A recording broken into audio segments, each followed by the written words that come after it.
미국 공화당 대선 후보였던 트럼프가 오늘 미국 전당대회에서 공식적으로 대선 후보로 선출되었습니다. 트럼프와 경선에서 패한 잽 부시라든지 존 케이식 같은 사람들, 또 마크 루비오 같은 사람들, 크루저 같은 사람들이 끝까지 트럼프에 대해서 손을 흔들어 주지 않았습니다. 자, 미국 공화당의 주류 인사들은 이발을 한다고, 농장 일을 한다고, 쇼핑을 간다고 트럼프의 전당대회 행사장에 대거 불참했습니다. 그러면서 다른 한편으로 공화당 대의원 중에 트럼프를 지지하지 않는 사람들에게 소속된 대의원들을 통해서 전당대회장에서 반란을 깨했습니다. 그래서 나흘간의 일정의 전당대회 중에 원래는 마지막 넷째 날 최종적으로 대선 후보를 뽑고 이렇게 피날레를 장식하는데, 둘째 날 일찌감치 대선 후보를 선출하는 절차가 있었습니다. 그래서 전당대회장에서 이미 각 주에서 선출된 대의원들이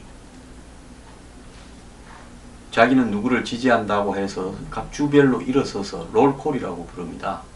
자, 인디애나주 대의원 일어서세요 하면 일어서서, 자, 트럼프 지지를 누가 몇 사람 합니까? 이렇게 합니다. 이렇게 하는 부분은 실질적으로 매우 요식적인 행동이고, 사실상 투표 과정에서 이미 트럼프가 확보한 대의원들이 그대로 굳어져서 오늘 전당대회에서 이런 걸 통해서 미국 정치 역사상 한 번이라도 뒤집어진 적이 없었습니다. 대의원들이 전당대회에 와서 원래 이 획득한 표와 반대되는 투표를 함으로써 실질적으로 이 전국을 돌면서 하는 투표 과정에서 이긴 사람이 전당대회장의 대의원 투표에서 반란이 일어나서 표가 뒤집어져서 진 적이 공화민주당 역사를 통틀어서 미국에서 한 번도 없었는데요. 이런 시도를 오늘까지도 했다는 겁니다. 자, 롤콜이라고 주별로 호명해서 이 트럼프가 얻은 표를 최종 확인하는 절차가 있었는데요. 그러니까 지금 50개 주와 워싱턴 DC 등 해외 미국령 5곳을 포함해서 2470명의 대의원이 오늘 집결을 했고, 이 중에서 그 다음에 이미 주별 예비 경선에서 대의원이 분배되는 현황이 있습니다. 이걸 갖다가 그 자리에서 확인하면 되는 건데요. 이런 롤콜을 한 절차를 통해서 이 후보들을 뒤집으려고, 즉 트럼프의 당선을 아닌 걸로 만들어 보려고 이렇게 공작도 전개되었습니다. 자, 이미 트럼프는 1237명의 과반수를 넘기는 1470 중에서 과반수가 넘는 이 1237명을 확보했는데, 트럼프를 반대하는 쪽에 그러니까 뭐 이 루비오니, 크루저니, 잽 부시니, 존 케이식이 이런 사람에게 표를 던진 사람들 표를 다 긁어 모아서 또 트럼프를 지지하는 사람 중에 현장에서 반란을 도모케 해서 이변을 연출하려고 조직적인 시도가 있었습니다.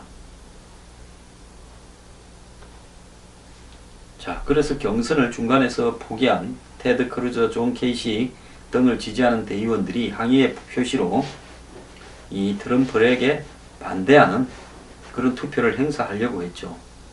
그럼에도 불구하고 그 사람들의 일부 야유 속에서 트럼프는 공식적으로 과반수 이상의 표를 확보했습니다.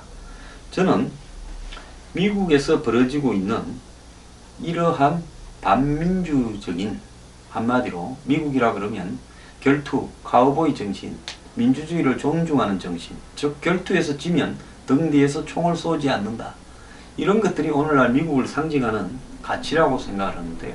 이번에 미국 공화당에서는 끝까지 공화당의 주류와 경선에서 진 대선 후보들이 트럼프 등 뒤에서 총을 쏘려고 했고, 심지어 전당대회장까지 와서 마지막 순간에도 그걸 시도를 했던 겁니다. 자, 그럼에도 불구하고 트럼프는 오늘 롤콜에서 과반수 이상을 득표를 직접 확인해서 대선 후보가 됐습니다. 그러면 트럼프가 대선 후보가 되는 것을 이토록 반대한 사람들은 도대체 누구들인가? 그 사람들이야말로 미국에서 자신들이 엘리트 귀족이라고 생각하는 상층계급, 월가나 석유 자본가나 군산복합체나 다국적 기업이거나 할리우드나 IT 기업과 관련되는 사람들이 이렇게 반대한 겁니다. 그렇다고 트럼프가 서민 출신의 혁명가도 아닙니다. 억만장자 집에 금수저 물고 놓은 사람인데요.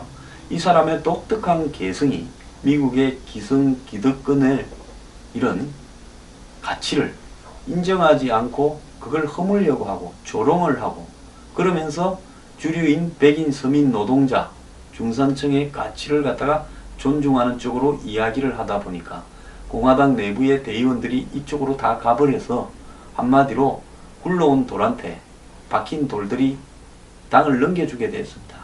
이게 싫어서 앞으로 트럼프가 얼마나 공화당을 더 해체해서 자신들의 이해 기반을 갖다가 흐트러 버리고 먹고 사는 길을 끊을까봐 그래서 저 난리를 치고 있는 겁니다.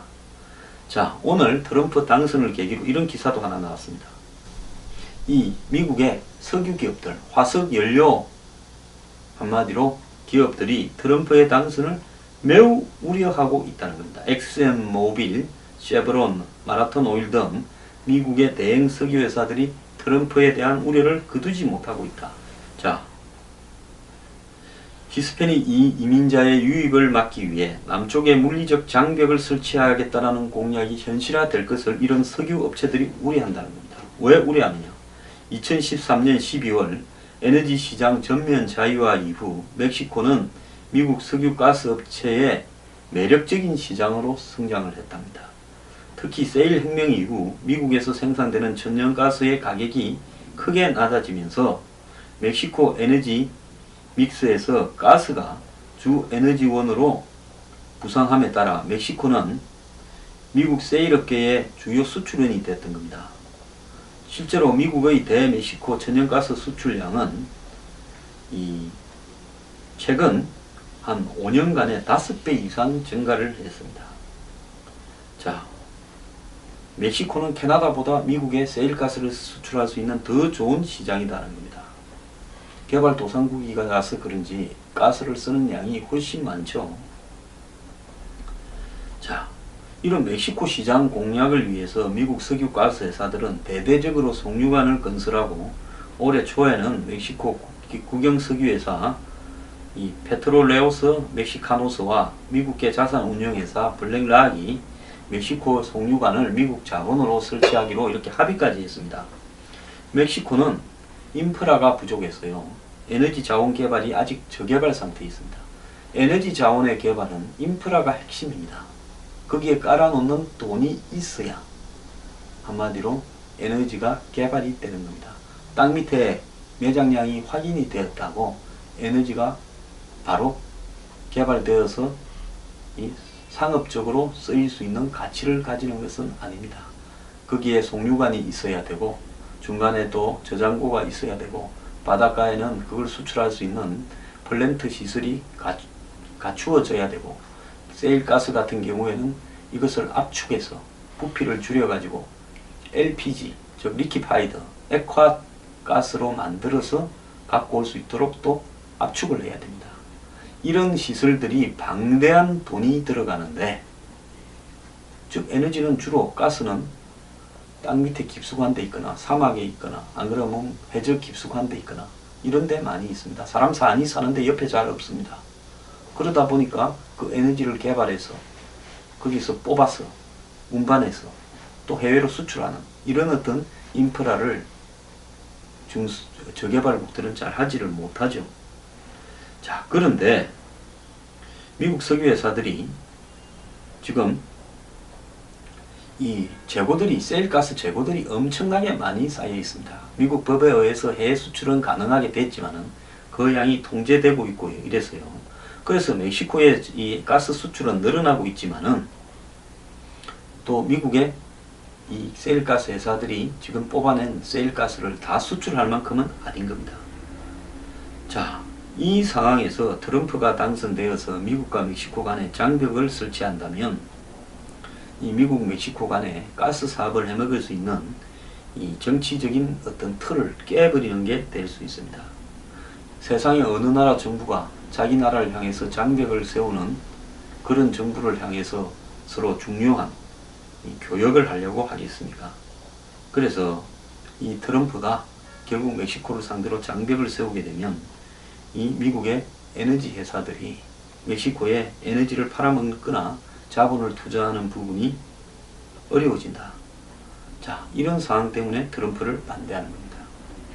자, 이 에너지 기업만 그런 게 아닙니다. 곳곳에 미국의 금융자본가들, 산업자본가들이 트럼프를 혐오하고 있는 이유가 이것입니다.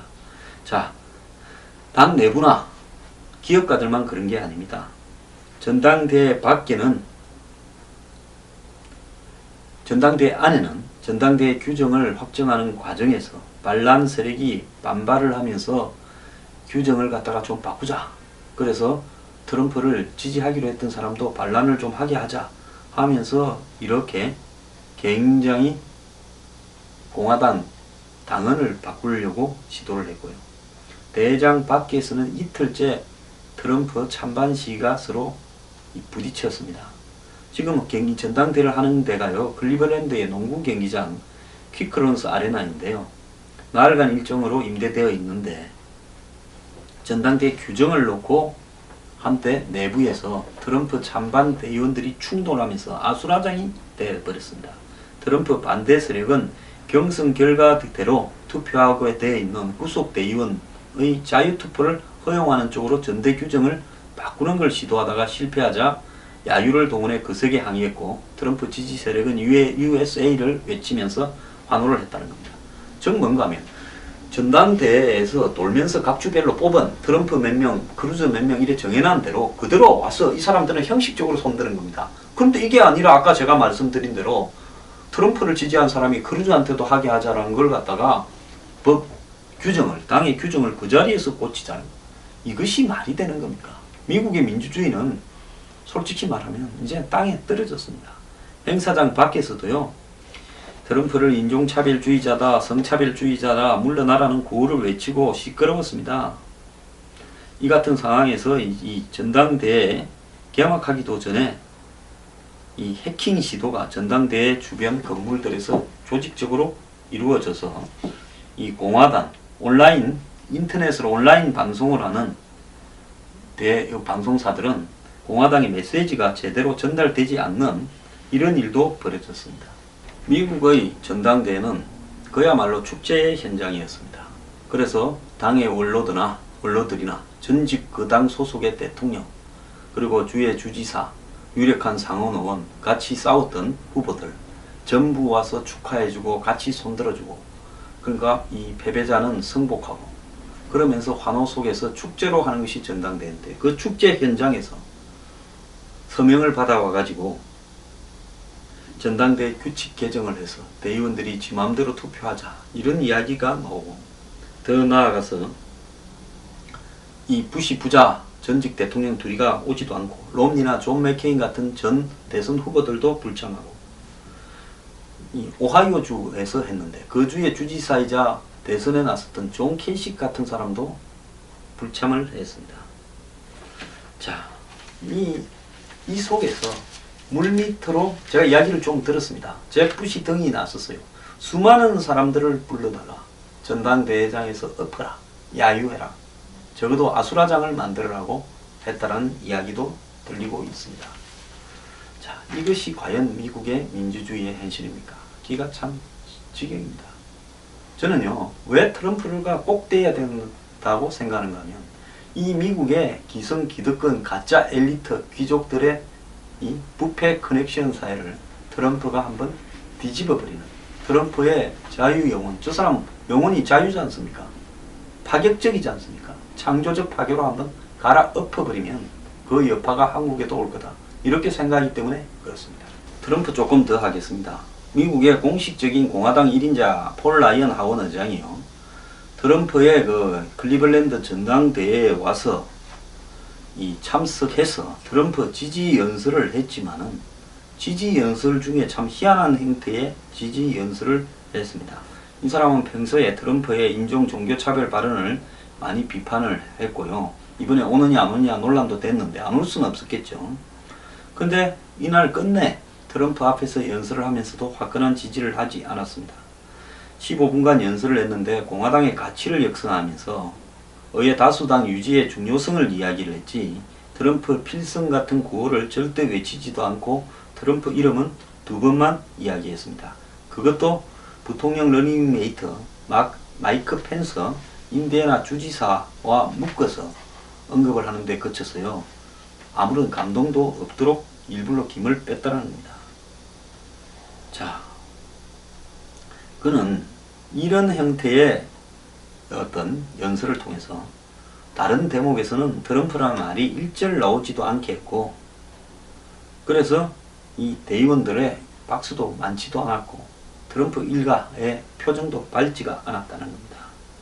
자, 이런 뜨뜻미지근한 그런 입장은 트럼프에 대한 공화당 주류 입장을 그대로 폴 라이언 이 친구도 반영한 걸로 보이는데요. 자, 이 사람은 평소에 트럼프를 많이 비판을 해왔죠. 그런데 여기도 참석을 안 해서 만약에 보이콧한다 하면 공화당의 분열을 의미하는 거니까 자기한테 책임이 돌아올까봐 마지못해 가서 그렇게 이야기를 한 겁니다. 자, 이걸 보면요, 공화당의 주류가 얼마나 썩어서 트럼프 인종인 종교 발언 때문에 그러는 것처럼 하지만 저는 그거 아니라고 봅니다. 본질은 트럼프라는 사람이 가진 기득권 사회에 대한 시한폭탄적인 입장을 우려해서요, 그걸 핑계를 종교와 인종에 갖다 대고 있는 거다, 이렇게 생각합니다. 자, 미국의 기성 공화민주 양당 체제도 무너질 날이 저는 멀지 않았다고 봅니다.